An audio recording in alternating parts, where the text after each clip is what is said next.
Hello tout le monde, je suis tellement contente de vous retrouver pour cette vidéo spéciale Pumpkin Autumn Challenge. On va commencer sans trop tarder parce que on a des choses à se dire. Pour les personnes qui connaîtraient pas le Pumpkin Autumn Challenge, c'est un challenge littéraire principalement, mais pas que. Maintenant, il inclut aussi les jeux de société, les séries et les films. Vous verrez que j'en ai ajouté à cette sélection. Et donc, cette nouvelle édition du Pumpkin nous a été présentée par Guimauze Terrier, la Pumpkin Mama, celle qui est à l'origine de ce challenge, qui permet en fait à tous les amoureux de l'automne, du cosy, du livre, des séries, des films et tout, à se retrouver pour se challenger, mais en fait c'est surtout une manière d'ouvrir la saison automnale ensemble, partager en fait toutes nos idées pour cette saison ensemble. Enfin en tout cas moi c'est comme ça que je le perçois. Et depuis j'aime l'automne.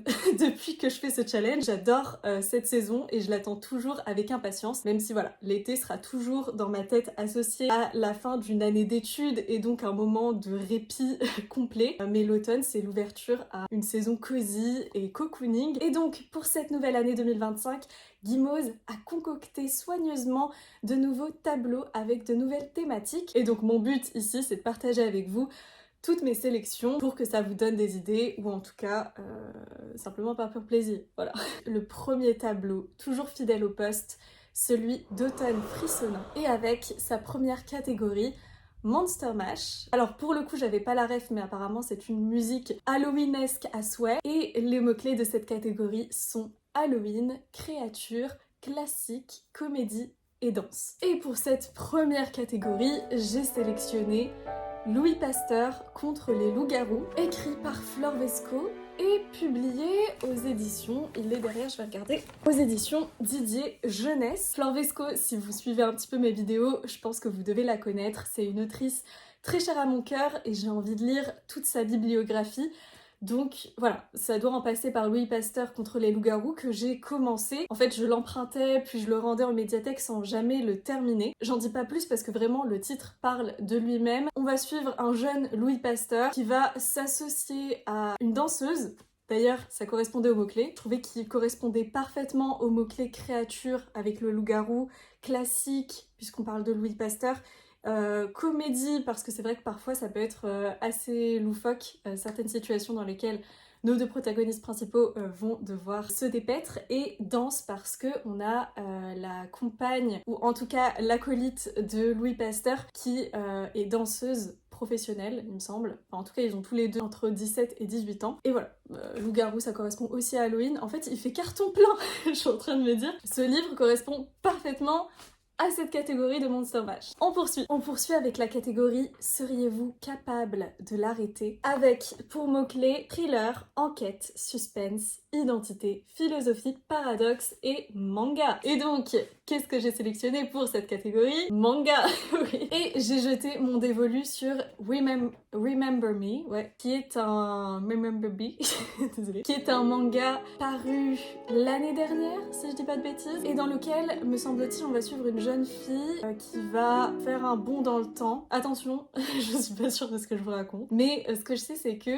l'homme qu'elle aime va perdre ses souvenirs, donc ses souvenirs d'elle, et elle va essayer de reconquérir son cœur, mais je crois que c'est plus profond que ça. Et ce titre, Remember Me, il fait tellement écho à une autre catégorie que je vais vous présenter après, vous allez voir, et vous allez me dire oui, Lida, si vous connaissez, si vous aurez la ref. Nous verrons cela. On passe à la catégorie Ceux qui ignorent qu'il n'existe pas. Une référence à Clair Obscur, qui est un jeu qui décidément ne fait que de revenir dans ma vie. Je vous en avais parlé la semaine, pas la semaine dernière, mais je vous en avais parlé dans ma dernière vidéo. Et donc, avec ce titre de catégorie, nous avons les mots-clés fatalité, deuil, esprit, fragment, secret, combat, peintresse, art et œuvre française. Et cette fois-ci, j'ai sélectionné De délicieux enfants, écrit par Flore Vesco, encore une fois. Alors, Flore Vesco, l'automne, c'est sa saison, parce que ces titres sont toujours un savant mélange de vraiment atmosphère un peu à glacer le sang et personnages fouillés, plumes absolument magnifiques. Et ce titre m'intrigue beaucoup puisqu'il s'agit d'une réécriture du conte du Petit Pousset et signé Flore Vesco.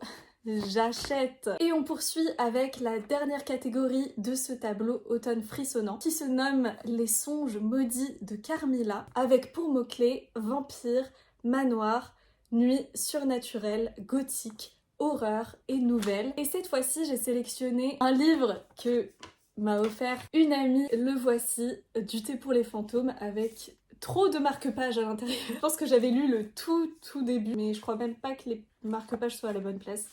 Bref, il est magnifique et voilà, et c'est sûr que je le lirai. J'ai un marque-page qui correspond au mot-clé vampire en plus, si vous connaissez Vampire Night. Et j'en sais pas grand-chose parce que j'ai envie de me garder la surprise. Voilà, hop, j'arrive. On passe au tableau le plus douillet et cosy qu'il soit. C'est le tableau Automne extraordinaire, où là, la première catégorie s'intitule La bonne auberge de la pierre levée, qui fait référence au vent. Comment il s'appelle? Le vent se lève, c'est pas le vent se lève, qui fait référence à le maître du vent. Ah, c'est quoi déjà le titre? Je vais sur le bout de la langue. Au nom du vent, qui est une œuvre de Rothfuss, Patrick Rothfuss, si je dis pas de bêtises. Les mots-clés de cette catégorie sont fantasy, quête, médiévale, JDR, livre dont vous êtes le héros, voyageur et musique. Et alors là, qu'est-ce que j'avais sélectionné? Plusieurs choses. Ou pas. Ouais, pour cette catégorie, j'ai choisi non pas un livre, mais une série de mon enfance que je me lasse pas de revoir et de re-revoir. Je suis d'ailleurs en train de revisionner la 3e saison actuellement. Je serai en train de la regarder aussi pendant le Pumpkin, qui commence d'ailleurs le 1er septembre et se termine le 30 novembre, ça je l'avais pas précisé. Je vous parle de la série Merlin. On va suivre ce magicien qu'on connaît tous, mais pendant ses jeunes années, donc il est encore un jeune homme et il va devoir supporter ou en tout cas protéger Arthur Pendragon, qui est j'allais pas vous présenter Arthur, j'allais vous dire qu'il est assimilé un peu avec Merlin aux faces d'une même pièce, vous savez. J'adore cette série justement pour la relation d'amitié entre Arthur et Merlin et même toutes les relations qui gravitent autour d'eux. Et c'est un bonheur de les retrouver à chaque fois. Et du coup, ça correspond parfaitement aux mots-clés fantasy, quête, médiévale. On n'est pas sur du JDR, pas sur du jeu de rôle, livre dont vous êtes le héros non plus, voyageur pourquoi pas, et musique, il y a un générique avec de la musique. En tout cas, ça rentre parfaitement dans cette catégorie. Et on continue avec la catégorie chaudron, foudre et clair de lune, où cette fois-ci, les mots-clés sont fantastique, magie, sorcière, potion, infusion, herboristerie, amour et famille. Là, je viens de penser au carnet de l'apothicaire parce que ça fonctionnerait très bien avec ce côté amour, herboristerie, infusion, potion. Mais c'est pas celui-ci que j'avais choisi de prime abord. Ah oui? Ah bon? Ah oui, j'avais choisi Irayasumi parce que je l'ai glissé, voilà, pour moi il correspondait bien aux mots-clés amour et famille. Et je suis fan de cette série de mangas qui est magnifique, avec tellement de messages importants, distillés, voilà, dans le quotidien finalement des personnages qu'on va y suivre. Et on poursuit avec le cercle de la comté. J'adore ce jeu de mots. Vous l'avez compris, on a d'un côté Mister Frodon, la comté de Frodon qui fait son apparition dans le titre. Et le cercle de la comté, ça fait aussi référence à une très belle bande dessinée qui s'appelle Le Cercle du Dragonté, si je me trompe pas. Paf, les deux ensemble, ça donne du cosy à souhait, pas des chocs à pic. Les mots-clés de cette catégorie sont fête, gourmandise, réconfort, joie, diversité, singularité, empathie et vivre ensemble. J'ai inversé. En fait, pour cette catégorie-là, j'avais mis Irayasumi. C'est vrai que ça fait plus de sens. Irayasumi, c'est la quintessence de cette catégorie. Et Chaudron, Foudre et Clair de Lune, c'est une catégorie qui est inspirée du tome 2 de La Société très secrète des sorcières extraordinaires, un livre que j'ai envie de lire et que j'ai envie de découvrir, donc quoi de mieux que de le glisser dans la catégorie qui l'a inspiré. Voilà, raccrochons les wagons ensemble, le cercle de la comté, catégorie prédestinée à Irayasumi, et Chaudron, Foudre et Clair de Lune, ce sera pour les sorcières de pleine lune. Société très secrète des sorcières extraordinaires. Ouh, et on poursuit et on termine ce tableau avec Latte, une variation sophistiquée et crémeuse, où là, j'ai le livre parfait. Le livre qui refusait de brûler, publié chez Brajlon. Et pour cette catégorie, Guimauze nous propose de trouver un livre avec une couverture aux couleurs d'un latte à la cannelle et à la cardamome, c'est-à-dire marron et beige. Donc voilà, il a popé dans mon esprit celui-là et je me suis dit c'est bon, je tiens quelque chose parce que j'ai envie de le découvrir, c'est une œuvre assez dense. C'est pour ça que j'aime bien vraiment avoir un certain équilibre entre lecture doudou, rapide, comme Hirayasumi et lectures un peu plus prises de tête, qui vont demander plus de patience pour en venir à bout, tel que notre cher ami Le livre qui refusait de brûler. Quel nom à rallonge! On va poursuivre et conclure avec le dernier tableau, Automne rayonnant. Franchement, cette année, je sais pas, j'ai l'impression que les tableaux, ils sont encore mieux. Enfin, je les préfère à ceux de l'année dernière. Et pour le coup, j'adore les titres de ce tableau-ci, puisque c'est « Je ne couperai pas mes cheveux », je ne parlerai pas moins fort, qui ouvre le bal, une catégorie dans laquelle on retrouve les mots-clés mythologie, chasseresse, liberté, émancipation, féminisme. Encore une fois, j'ai le livre tout trouvé, puisque j'ai envie de découvrir Les 7 maris d'Evelyn Hugo, paru aux éditions Hauteville. C'est écrit par Taylor Jenkins Reid. Je pense que je vais pas davantage m'étaler sur ce titre, puisque j'en sais pas beaucoup. Uniquement qu'on va suivre, voilà, une diva, une star, qui après s'être retirée de la scène, va raconter son histoire à une journaliste. J'ai envie de me laisser surprendre, et on poursuit avec « Et ma meilleure ennemie, c'est toi ».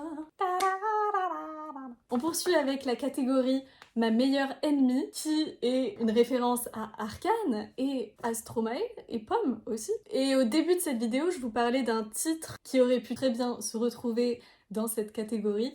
Je parle évidemment de Remember Me, qui ferait référence du coup à une autre chanson d'Arcane.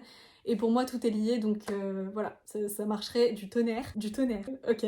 Et donc, dans cette catégorie, on a les mots-clés dualité, hiérarchie, résistance, rebelle, sacrifice, enemies to lovers et steampunk. Donc il y a de quoi faire. Et pour cette catégorie, j'ai choisi le titre Descendre sur tes mains, écrit par Nora Lake et publié aux éditions Hurlevent, édition française d'ailleurs, que j'aimerais bien découvrir parce qu'en fait j'ai jamais découvert leur titre, alors que ça me donne bien envie. Et alors ce titre, j'avais pas envie d'en savoir beaucoup, mais justement je trouvais que le résumé était particulièrement bien choisi parce qu'il met exactement l'accent là où il faut. Je vous lis ça tout de suite, vous allez me dire ce que vous en pensez en commentaire puisqu'on peut pas se parler comme ça. Angleterre, fin 19e.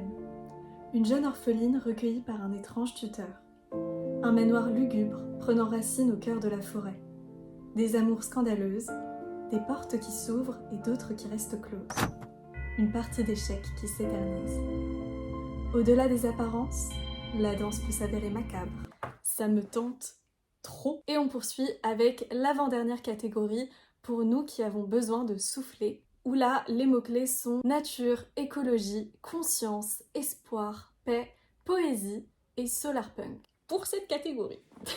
Pour cette catégorie, j'ai sélectionné... Qu'est-ce que j'ai... Ah oui! Pour cette catégorie, j'ai sélectionné Les Enfants Loups, un film que j'ai pas revu depuis des années. Et quand on me parle d'espoir, de paix, de nature, d'une œuvre solaire et lumineuse, celle-ci, elle pop tout de suite dans mon esprit parce que je me rappelle qu'elle m'avait procuré des émotions magnifiques. Suivre le quotidien de cette femme qui va épouser un homme métamorphe en fait, un homme qui a la capacité de se transformer en loup. De cette union va naître deux petits jumeaux qui vont donc hériter du don de leur papa et donc avoir la capacité de se métamorphoser en loup. Et donc cette mère, elle va devoir apprendre à élever ses enfants qui ont des dons hors normes et qui pourtant restent profondément humains. Donc il y a vraiment cette relation très privilégiée. Nous on suit le quotidien de cette mère et ses deux enfants. C'est très très nostalgique ce film, j'ai qu'une hâte, c'est de le revoir. Et on va conclure cette vidéo